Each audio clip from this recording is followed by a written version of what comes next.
Halo semuanya, jumpa lagi dengan gue Chandra di Chandra Fintech. Guys, gue sangat kaget ketika tahu kalau misalkan gadget Infinix menggunakan Snapdragon lagi. Sebenarnya ini bukan pertama kalinya nih Infinix pakai Snapdragon, karena kalau misalkan lo ingat di Infinix Zero 6 itu sekitaran 7 tahun lalu mereka tuh sempat pakai Snapdragon, yaitu Snapdragon 636. Nah, setelah penantian panjang, akhirnya Infinix menggunakan Snapdragon lagi nih. Tapi menggunakannya itu bukan di smartphone, melainkan di sebuah tablet. Yap, ini dia Infinix Xpad GT, sebuah tablet yang ditenagai dengan prosesor lama, yaitu Snapdragon 888. Nah, gue tahu Snapdragon 888 ini punya track record dikenal sebagai SoC yang panas, boros, dan juga nggak stabil. Di video kali ini gue bakalan uji kemampuannya lagi Snapdragon 888 di tabletnya Infinix nih. Apakah bakalan mengalami hal yang serupa seperti di smartphone yang udah kita kenal, yang dimana Snapdragon 888 terkenal panas, boros, dan juga nggak stabil. Tapi yang jelas gue udah sajiin semua data dan juga kita udah tes dari mulai benchmark dan juga gaming test di tablet ini. Agar video ini makin rame lagi, jangan lupa klik like dan juga subscribe atau enggak share ya, jangan lupa.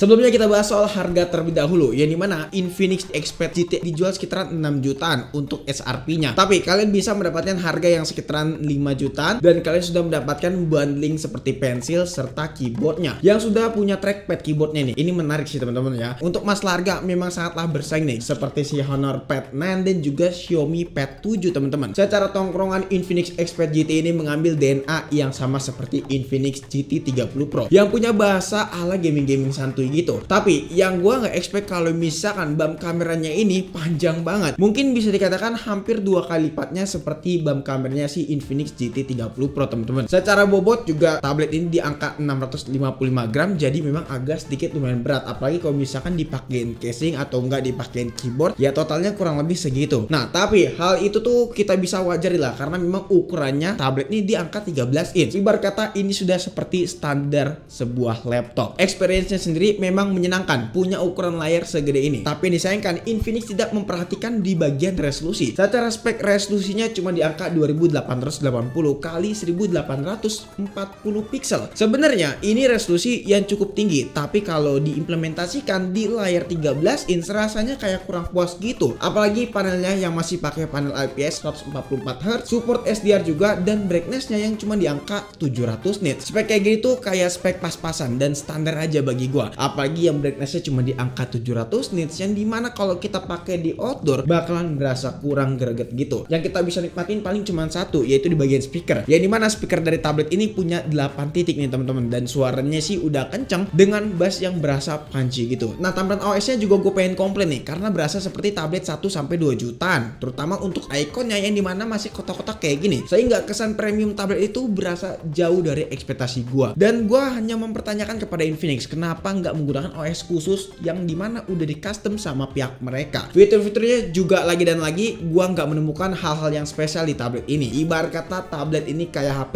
yang digedein layarnya. Karakter tablet Transsion Group lah pada umumnya kalau menurut gua. Terutama fitur-fitur ekosistemnya juga yang terbatas, sehingga kalau misalkan kita compare lagi dan lagi, tablet itu masih kurang proper. Dan kalau misalnya join ke pasar tablet masih belum apple to apple lah kalau misalnya kita compare dengan brand Honor ataupun Xiaomi. Mungkin hal yang bisa diunggulin dari tablet ini dari sektor performance, yang katanya performance-nya itu selalu melekat nih di brand Infinix. Tapi ekspektasi gua jatuh juga pas waktu tahu hasil benchmark dari tablet ini, yang dimana tablet ini tuh pas waktu kita uji dapat di angka skor sekitaran under 1 jutaan. Dan ini itu kalau kita bandingkan dengan Snapdragon 7 plus Gen 3 alias SoC baru ya dari si Xiaomi Pad 7, itu tuh punya skor yang jauh banget. Jadi gue bisa menyimpulkan kalau performance bukan yang paling juara di tablet ini. Buat single core di Geekbench 6 juga dapat skor yang pas-pasan aja, 1500-an teman-teman, dan multicore dapat di angka 4000-an. Terus juga di Trinowatt benchmark buat running skornya selama 5 kali berturut-turut dapat di angka 5000-an. Buat stability-nya dapat di angka 93,4%. Baterai berkurang 7% dengan temperatur cukup adem nih di angka 28 derajat Celcius. FPS tertinggi bisa dapat di angka 42. CPU throttling saat kita tes di sini selama 3 skenario ya, warnanya hijau grafiknya, dan temperatur pun juga terjaga dengan amat sangat baik. Buat masalah benchmark udah selesai, kita langsung coba gaming aja di tablet ini. Dari mulai game Mobile Legends settingannya Ultra SD, FPS-nya dapat di angka 60, dan ini gue menyayangkan kenapa nggak bisa dapat di angka 120, padahal settingannya udah dapat di Ultra SD. Dan kalau kita lihat secara stability sih udah stabil ya di angka 60 fps dan konstan gitu. Untuk masalah temperatur temperatur juga ada di angka 33 derajat Celcius. Lalu game PUBG Mobile settingannya smooth ekstrim nih teman-teman, dan untuk FPS-nya dapat di angka 90-an teman-teman. Dan temperatur selama 30 menit bermain juga masih adem di angka 34 derajat Celcius aja. Delta Force settingannya kita coba di Ultimate, FPS-nya dapat di angka 60, cukup lumayan stabil. Kalau misalnya frame drop tipis-tipis aja itu pas lagi masuk di lobby. Dengan temperatur yang juga masih adem di angka 30 derajat Celcius. Genshin Impact settingan highest 60 FPS alias rata kanan, dan kalau kita lihat FPS-nya dapat di angka 40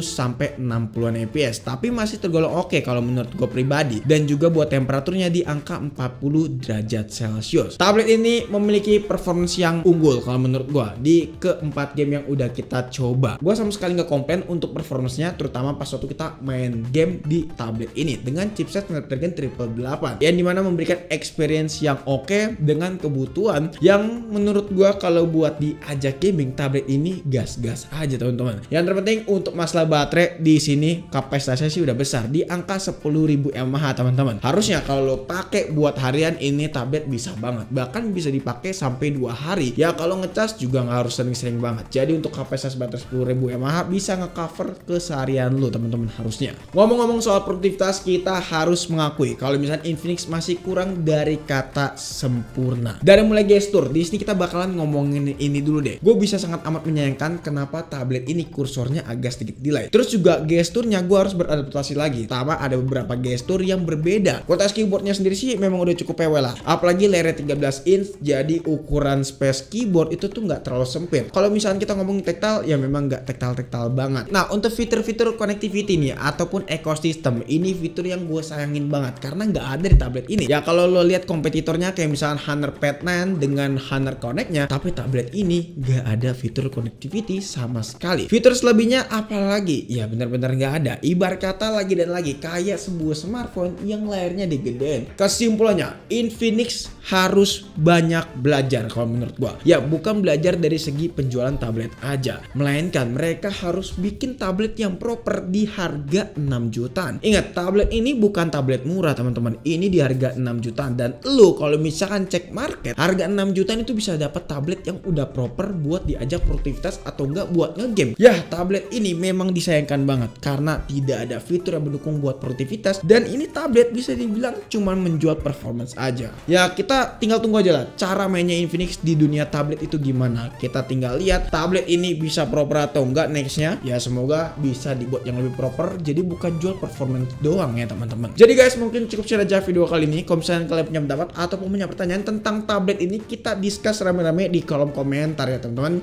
Yang penting discussnya dengan sangat sehat biar komen-komen judul itu nggak muncul lagi. Catatan pamit, sampai jumpa di video selanjutnya. Until next time, goodbye.